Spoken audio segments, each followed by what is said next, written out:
Manajer Timnas geram serangan rasis netizen Indonesia ke Calobah Chelsea. Jangan terulang lagi. Nazar Sandy Walsh dan Tom Haye jika Timnas Indonesia lolos Piala Dunia 2026. Bikin tato. Petinggi Manchester United pesimis bisa juara Premier League di tahun 2028. Bikin kesalahan fatal di Milan, juru bicara Sergio Conceição pilih mundur.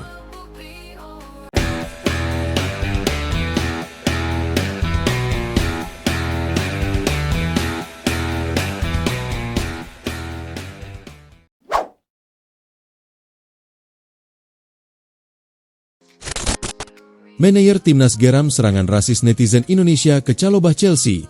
Jangan terulang lagi. Insiden cedera yang dialami pemain Timnas Indonesia, Kevin Dix, dalam pertandingan FC Copenhagen melawan Chelsea di babak 16 besar UEFA Conference League, berujung pada reaksi negatif dari warganet Indonesia.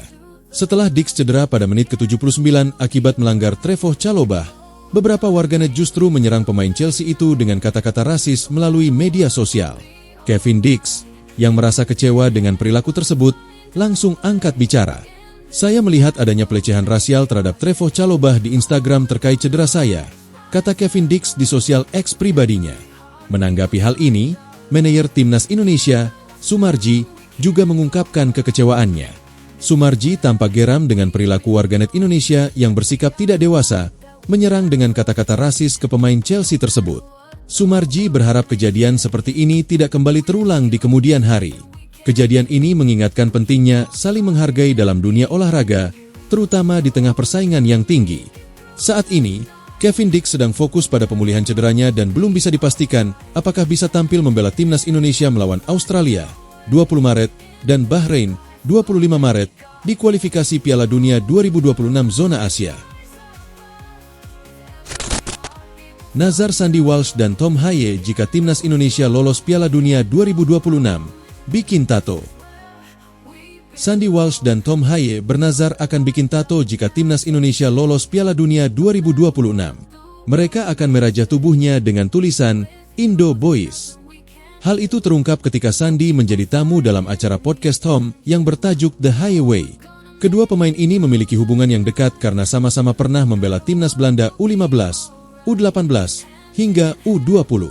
Sandy dan Tom pernah mengantarkan Timnas Belanda juara Euro U17 pada 2012. Dari situ, sebenarnya mereka sudah memiliki wacana untuk membuat tato bersama yang berbau Indonesia karena sama-sama keturunan tanah air. "Kami sama-sama keturunan Indonesia. Orang tua kami juga sering bertemu karena punya asal-usul yang sama. Saya dan Tom adalah anak Indonesia," sambung pemain berusia 29 tahun itu. Namun Sandy mengungkapkan saat itu dirasa tidak mungkin untuk buat tato, sebab mereka masih berusia 16 tahun. Namun seiring berjalannya waktu hingga dewasa, wacana itu urung terjadi. "Saat itu kami berpikir mungkin memang harus membuat tato di tubuh. Tapi waktu itu kami baru berusia 16 tahun. Mungkin akan menunggu sampai 18 atau 19 tahun, tapi sampai sekarang belum kami lakukan," terang Sandy. Karena itu, Sandy berniat untuk membuat tato bersama Tom jika berhasil mengantarkan Timnas Indonesia lolos Piala Dunia 2026. Pemain Yokohama F. Marinos itu siap untuk menato untuk pertama kali semasa hidupnya. "Jika kami lolos Piala Dunia, saya tidak tahu, terserah Tom, untuk membuat tato. Saya tidak punya tato, jadi itu akan jadi yang pertama. Jika orang-orang menginginkannya, saya akan melakukannya," ujar Sandy. Tom merespons ucapan Sandy. Gelandang Almere City itu sepakat untuk melakukan hal tersebut. Namun, ia ingin tato ukuran kecil. "Saya punya beberapa tato, tentu saya akan bergabung, tapi tidak mau tato besar," sahut Tom. Terlepas dari hal itu, Sandy dan Tom kemungkinan besar bakal masuk dalam daftar pemain Timnas Indonesia proyeksi laga lanjutan Grup C babak ketiga kualifikasi Piala Dunia 2026, Maret 2025. Skuad Garuda akan menjalani 2 laga, yakni melawan Australia, 20 Maret, dan Bahrain, 25 Maret.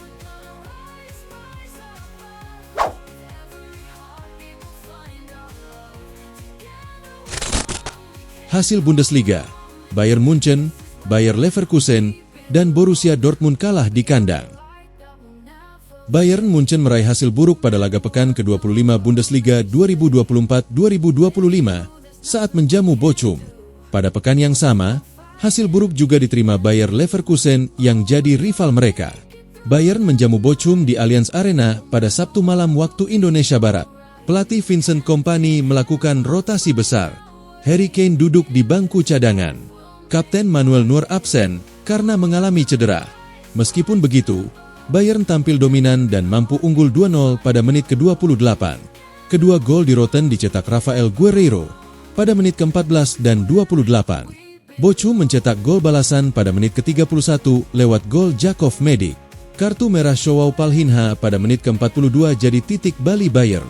Pada babak kedua, Ibrahima Sisco dan Matus Bro membobol gawang Bayern. Mereka membawa Bochum menang 3-2 dan mendapat 3 poin yang sangat krusial. Leverkusen dan Dortmund juga kalah. Bochum mendapat 3 poin krusial yang bisa berdampak pada persaingan di zona degradasi. Bochum kini punya 20 poin dan berada di peringkat ke-16 klasemen.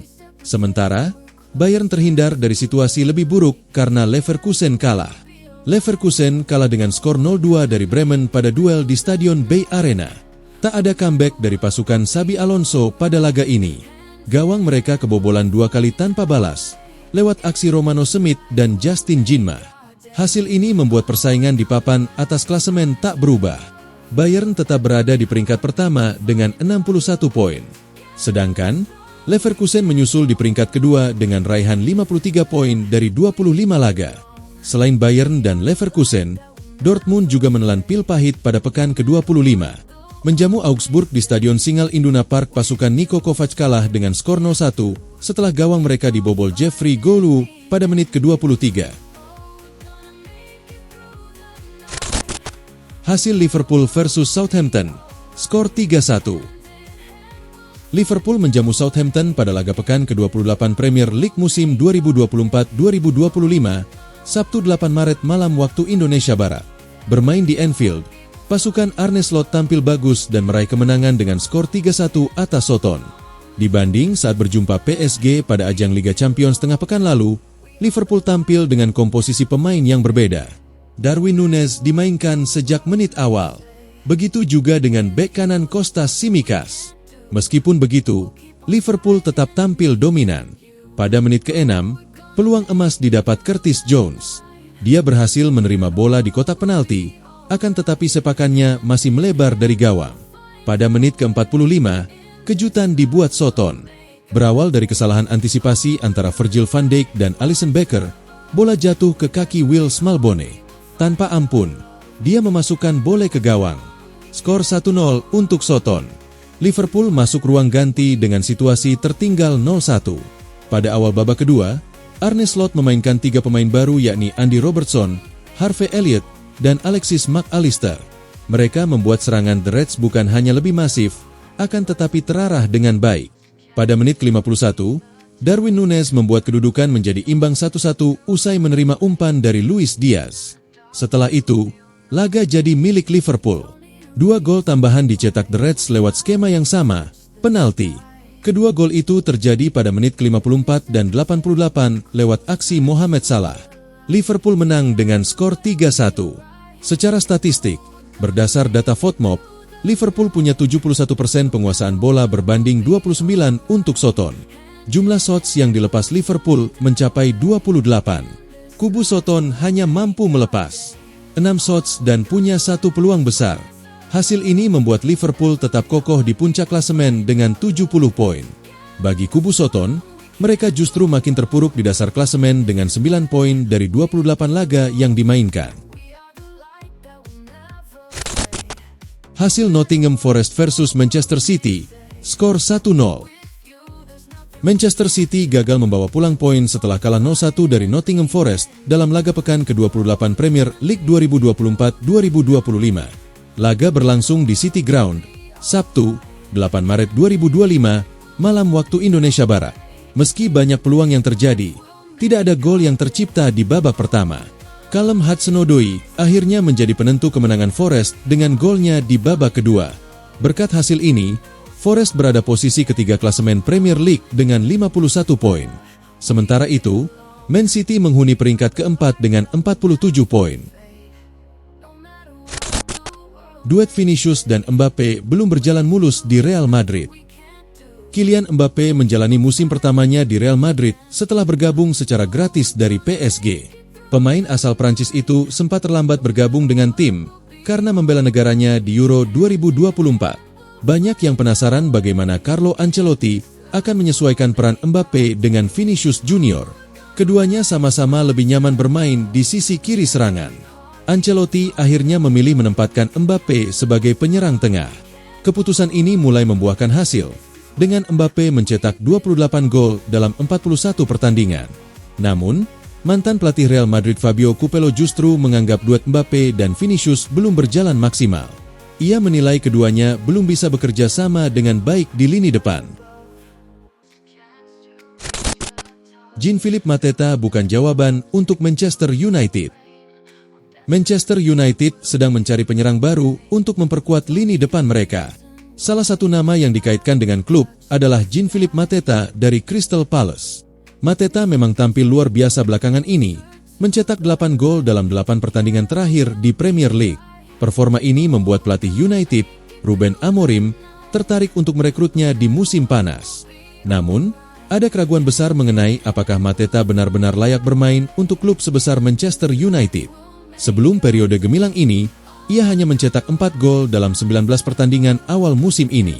Mantan striker Watford, Troy Deeney, bahkan menilai Mateta belum cukup baik untuk Crystal Palace, apalagi untuk United. Menurutnya, United harus berhati-hati dan tidak tertipu dengan performa sesaat pemain asal Prancis itu.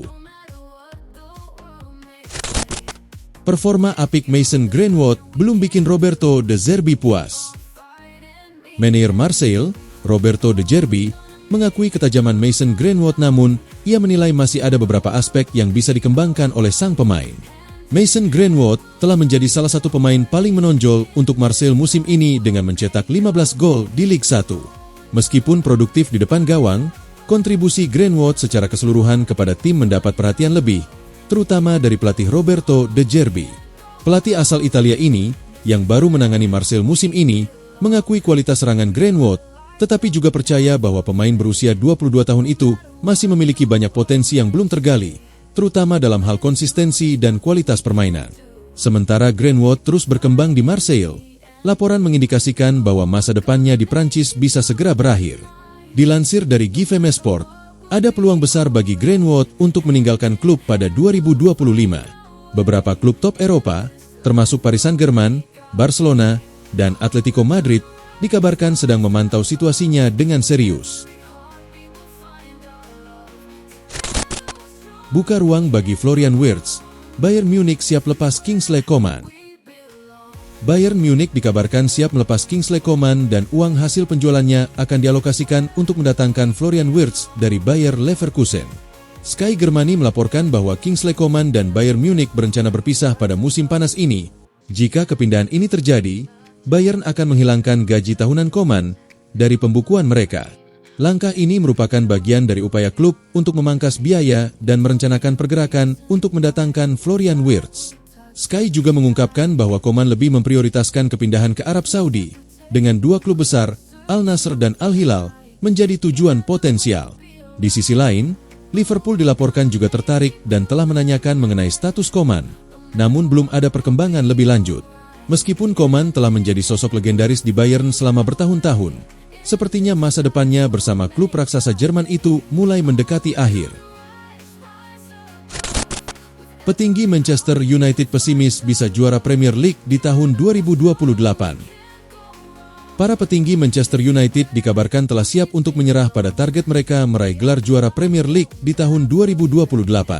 CEO Manchester United, Omar Berrada, sebelumnya mengungkapkan bahwa salah satu pemilik klub, Sir Jim Ratcliffe, memiliki ambisi besar untuk membawa gelar Premier League kembali ke Old Trafford pada tahun 2028, bertepatan dengan perayaan ulang tahun ke-150 klub.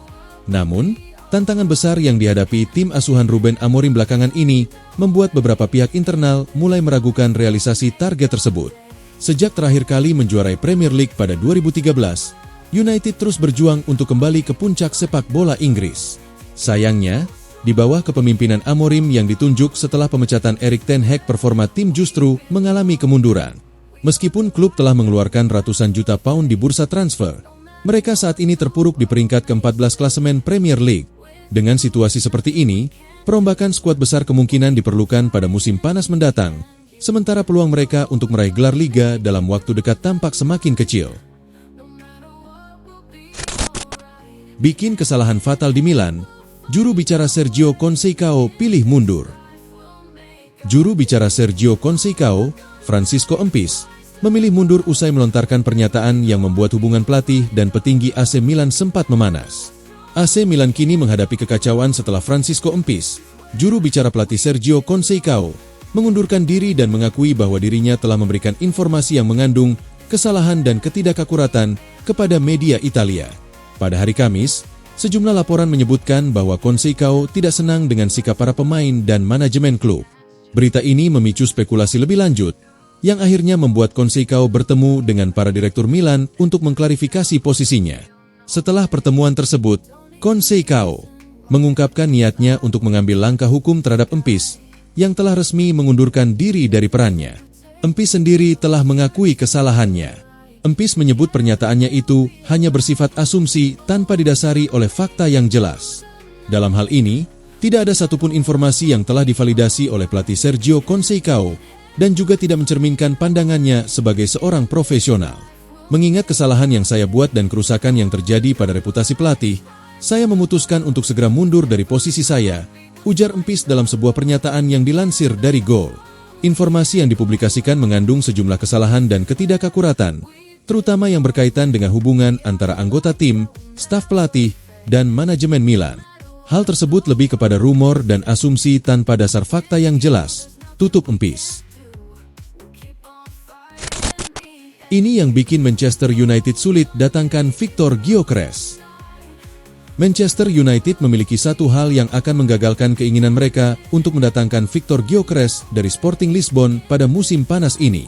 Manchester United telah lama menunjukkan minat untuk merekrut striker asal Swedia, Victor Gyökeres, terutama sejak Ruben Amorim pindah dari Sporting Lisbon untuk mengambil alih kursi kepelatihan di Old Trafford. Klub diperkirakan akan bergerak untuk mendatangkan Gyökeres pada bursa transfer musim panas mendatang. Namun, dengan performa buruk yang ditunjukkan oleh tim pada musim 2024-25, kemungkinan reuni antara Amorim dan sang striker tampaknya semakin sulit tercapai. Saat ini, Setan Merah terperosok di posisi ke-14 klasemen Premier League, dan peluang mereka untuk lolos ke kompetisi Eropa musim depan tampaknya semakin tipis. Satu-satunya jalan bagi United untuk tampil di Liga Champions adalah dengan menjuarai Liga Eropa musim ini. Menurut laporan Abola, jika mereka gagal meraih gelar tersebut, maka ambisi untuk mendatangkan Gyökeres akan semakin sulit tercapai, karena sang striker memiliki keinginan besar untuk tetap bermain di level tertinggi, yaitu Liga Champions.